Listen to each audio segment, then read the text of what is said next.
we are on the Fore River around July 10th, trying to catch some stripers out of the kayak. There's Patty.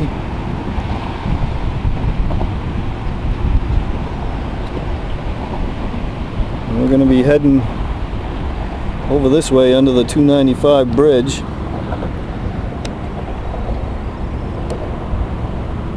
And down the Fore River. Hopefully you can catch some stripers.